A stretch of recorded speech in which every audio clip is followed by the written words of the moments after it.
പ്രധാനപ്പെട്ട ഒരു കാരണമുണ്ട്. ആ കാരണം മുൻപ് ഗോർബച്ചോവ് എങ്ങനെയാണോ അവിടെ നിലനിന്നിരുന്ന രാഷ്ട്രീയ, സാമൂഹ്യ, സാംസ്കാരികമായിട്ടുള്ള ഒരു ചരിത്രത്തെ ഉന്മൂലനം ചെയ്യാൻ ശ്രമിച്ചത്, അദ്ദേഹവും ഇതുപോലുള്ളൊരു മാനസിക അപഗ്രഥനത്തിന് വിധേയമായപ്പെട്ട ഒരാളാണ്. അതിന് അദ്ദേഹം കാരണമായി പറയുന്നത് മൂന്നാം ലോക മഹായുദ്ധം അഥവാ നക്ഷത്രയുഗ യുദ്ധമുണ്ടായാൽ ലോകം മുഴുവൻ നശിച്ചു പോകും എന്നുള്ളൊരു ഖ്യാതി പരത്തിയതാണ്. അതൊരു അമേരിക്കൻ പ്രസിഡൻ്റായിരുന്ന റീഗൻ ഉയർത്തിയൊരു മുദ്രാവാക്യം. അതിനോടനുപാതികമായിട്ടാണ് ആ റഷ്യയുടെ ചരിത്രത്തെ ഉന്മൂലനം ചെയ്തുകൊണ്ട് മറ്റൊരു ചരിത്രം സൃഷ്ടിക്കപ്പെടുത്താൻ ശ്രമിച്ചത്. അതിന് ശേഷം റഷ്യ എന്ന് പറയുന്ന ഒരു സാമ്രാജ്യത്വത്തിന് റഷ്യയെ സോവിയറ്റ് യൂണിയൻ എന്ന് പറയുന്ന മറ്റ് രാഷ്ട്രങ്ങളെ, മറ്റ് റിപ്പബ്ലിക്കുകളെ കൂട്ടി യോജിപ്പിച്ചു കൊണ്ടുപോകാനാകാത്ത വിധം വർഗീയമായി വിഭജിക്കപ്പെട്ടു. ശീതയുദ്ധങ്ങൾ സൃഷ്ടിക്കപ്പെടുന്നത് പോലെ ആഭ്യന്തര യുദ്ധം അകത്ത് തന്നെ പൊട്ടിപ്പുറപ്പെട്ടു. ആ പൊട്ടിപ്പുറപ്പെട്ടതിൻ്റെ ഒരു ദുരന്തം ആണ് ഇപ്പോൾ റഷ്യയും ഉക്രൈനും തമ്മിൽ നടക്കുന്നത്.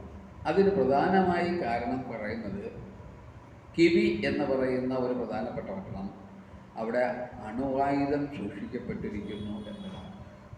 ഈ അണുവായുധം സൂക്ഷിക്കപ്പെട്ടിരിക്കുന്ന ഇത് നാറ്റോയുടെ ഭാഗത്തേക്ക് കൊണ്ടെത്താൻ ഉക്രൈൻ അവിടെ കൊണ്ടുപോയി കഴിഞ്ഞാൽ റഷ്യയുടെ സാമ്പത്തിക സാമൂഹ്യ ഘടന നശിച്ചു പോകുമെന്ന് പുടിനും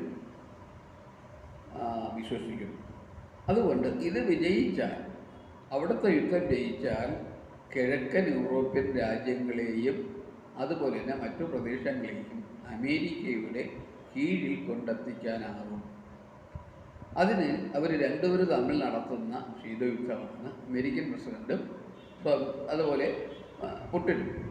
ഇത് ഈ യുദ്ധം അതിന് കാരണക്കാരൻ, അതിന് പിന്നണിയിലൂടെയാണ് ഈ ഇസ്രയേലിൽ പാലസ്തീൻ ഇസ്രയേൽ പ്രശ്നങ്ങൾ കൂടുതൽ രൂക്ഷമാക്കുകയും ഗാസ ഉൾപ്പെടെയുള്ള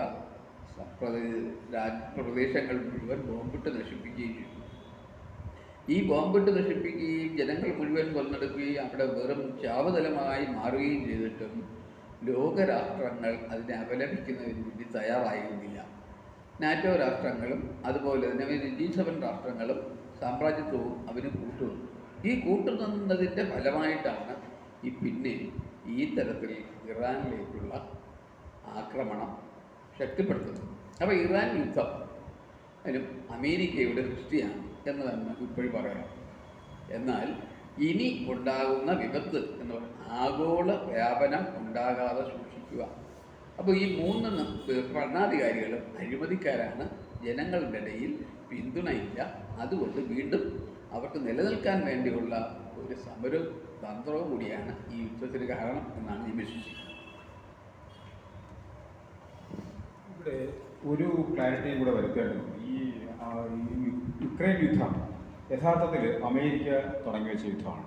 ഇത് ഈ നാറ്റോ ഒരു എക്സ്പാൻഡ് ചെയ്യാൻ നോക്കി, നാറ്റോയുടെ എക്സ്പാൻഡ് ചെയ്യാൻ നോക്കി. നാറ്റോ എക്സ്പാൻഡ് ചെയ്തപ്പോൾ പുടിൻ പ്രത്യേകം പറഞ്ഞു, നിങ്ങൾ നാറ്റോ എക്സ്പാൻഡ് ചെയ്യുകയാണെങ്കിൽ ഞങ്ങളിത് നിലനിൽപ്പിൻ്റെ പ്രശ്നമായിട്ട് കാണും, നിങ്ങൾ ഒരിക്കലും ഉക്രൈനെ നാറ്റോയിൽ എടുക്കരുതെന്ന് പറഞ്ഞു.